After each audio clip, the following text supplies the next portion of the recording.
This channel does not promote any violent, harmful, or illegal activities. All content provided by this channel is meant for an educational purpose only.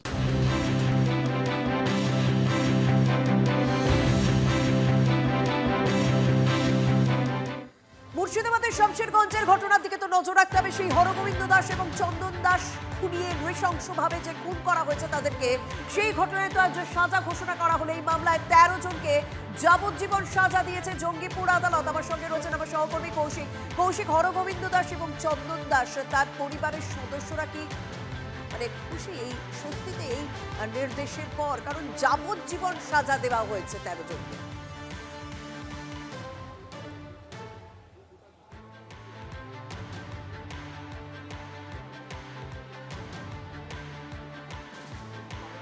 দেখো, একদমই তার বাড়ির লোকজনের সঙ্গে কথা বলেছিলাম। তারা যেটা প্রথমে চেয়েছিল, তারা চেয়েছিল ফাঁসি হোক যারা এই নৃশংস ঘটনা ঘটিয়েছে, এবং ওয়াকফ আন্দোলনের নাম করে যে ঘটনা ঘটেছিল 11 এপ্রিল থেকে শুরু হয়েছিল, এবং 12 এপ্রিল কিন্তু এই হরগোবিন্দ দাস এবং চন্দন দাসের বাড়িতে পৌঁছায় এই যে মব লিঞ্চিং কেস হয়েছিল, সেই মব একটা বড় মব, এবং সেখানে তাদেরকে বাড়ি থেকে দরজা ভেঙে মারধর করে বাড়ি থেকে নিয়ে বাইরে ফেলে সেখানে কুপিয়ে খুন করার মতো ঘটনা ঘটে এবং লুটপাটের মতো ঘটনা ঘটে। সেই ঘটনায় যে ঘটনা ঘটেছিল সেই সময় পরিবারের লোক কিন্তু হতভম্ব হয়ে রয়েছিল, এবং তারা যেটা তারপরে পরবর্তীতে পুলিশ এই ঘটনায় 13 জনকে গ্রেপ্তার করে, যে খুনের ঘটনা, এবং সেই খুনের ঘটনায় গ্রেপ্তারের পর পুলিশ 55 দিনের মধ্যে রাজ্যের গঠিত এই মুহূর্তে দাঁড়িয়ে এই ঘটনা আমরা বারবার তুলে ধরেছি, বিরল ঘটনা বলে সওয়াল করেছিলেন সরকারি আইনজীবী দিলদার নাদাব, আসমাউল নাদাব, ইনজামুল হক, জিয়াউল হক, ফিকারুল, আজফরুল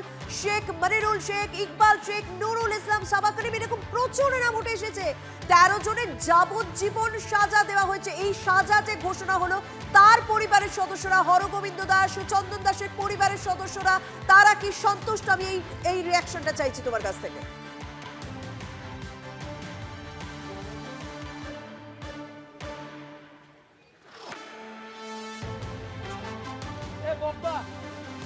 দেখো, একদমই তো এই যে সাজা ঘোষণা হয়েছে যাবজ্জীবন সাজা এবং 15 লক্ষ টাকা জরিমানা, কিন্তু তারা কোনোভাবেই এই সাজায় কিন্তু তারা যে সাজা দিয়েছে তাতে কিন্তু কোনোভাবেই খুশি নয়। সেই কারণ হচ্ছে কি, তারা সর্বোচ্চ সাজা চেয়েছিল, সর্বোচ্চ সাজা চেয়েছিল। তারা চেয়েছিলেন যে ফাঁসির সাজা দেওয়া হোক, যাবজ্জীবন সাজা। সেই সাজা যে ঘোষণা হয়েছে তাতে তারা খুশি নন। আইনজীবীর বক্তব্য আমরা শুনবো। 13 জনেরই এগেনস্টে চার্জশিট হয়েছিল।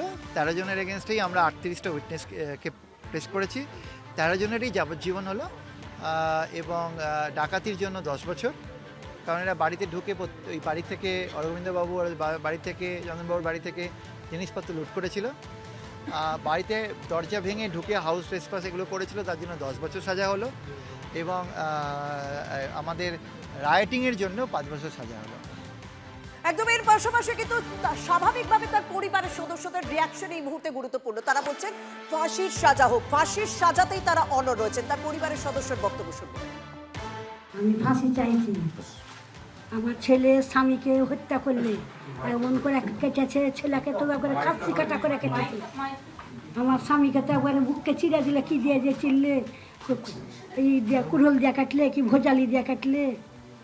আমার স্বামীকে লাককে একবারে একটা পাথর ছুড়লে, পাথর এখানে লাক ফেটে গেল।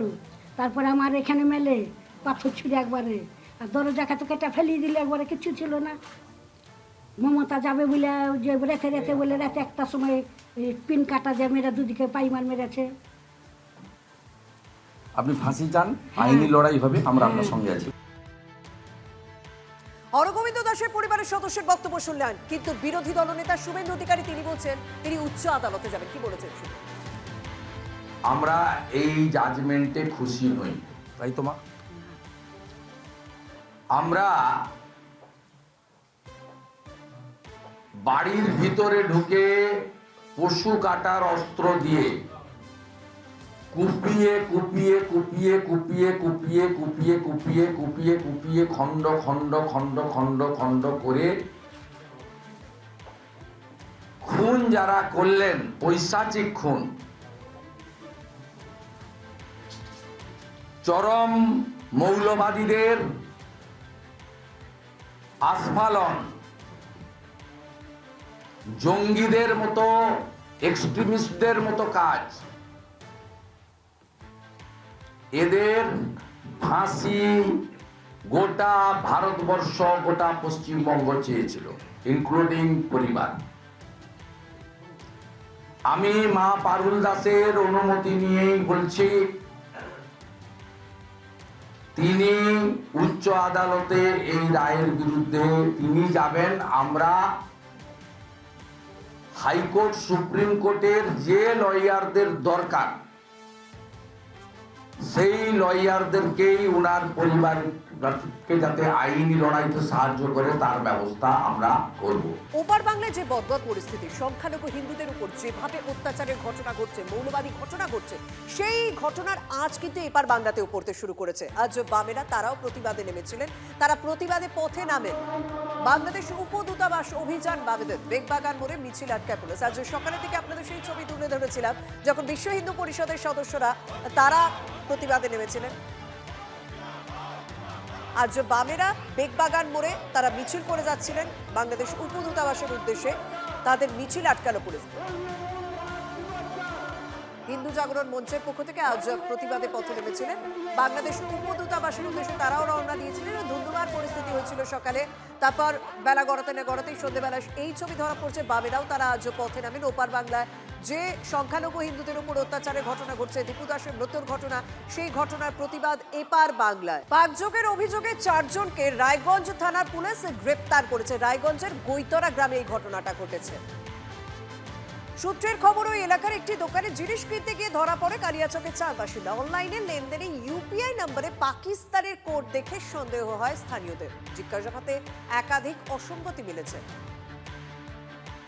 ধুলিয়াবান এবং কালিয়াচকের 4টি ছেলে কি কাজে আসছে কিনা জানি না। আসার পরে আমাদের গৈতরের একটা ছেলের বলে যে এই নাম্বারে একটা চেক পাঠাতো। ওই ছেলেটা চেক পাঠাতে দেখে সব পাকিস্তানের লিঙ্ক, পাকিস্তানের ব্যাংক, পাকিস্তানের টাকা, পাকিস্তানের সব কিছু লিঙ্ক। তখন প্রচুর গ্রামবাসী জমায়েত আমরা থানায় ফোন করি যে নিশ্চয়ই এটা পাকিস্তানি কোনো দেহাদি বা জঙ্গি টঙ্গি হতে পারে। আমরা থানার হাতে পরে উঠিয়ে দিই। ব্যাগে সব বিভিন্ন রকম অস্ত্র আছে, হাসিয়া, দাও, কুড়াল, এসব অস্ত্র আছে ব্যাগের মধ্যে ঘুরতেছে। কি উদ্দেশ্যে ঘুরতে সেটাও জানি না। দেখুন, ছুটির মরশুম, পর্যটকরা যাচ্ছেন পাহাড়ে, কিন্তু এই মুহূর্তে একটা সমস্যা দেখা দিয়েছে। পাহাড় এবং সমতলের গাড়ি চালকদের মধ্যে একটা বিরোধ দেখা দিয়েছে। যদি এই সমস্যা দ্রুত না মেটে না, তাহলে পর্যটকরা সমস্যায় পড়বেন। পাহাড় থেকে আসা ভাড়া গাড়ি সমতলে ঢুকতে না দেওয়ার হুঁশিয়ারি, আর সমতলের গাড়ির চালকদের হুঁশিয়ারিতে বিরোধ চরমে পড়েছে। সমতলের গাড়ির চালকরা পাহাড়ে সাইট সিন করাতে পারেন না জানিয়ে লাভ হয়নি। দাবি 7 থেকে 8টি গাড়ি সংগঠনে, প্রশাসনকে তাই 24 ঘন্টার ডেডলাইন সমতলের গাড়ির চালকদের।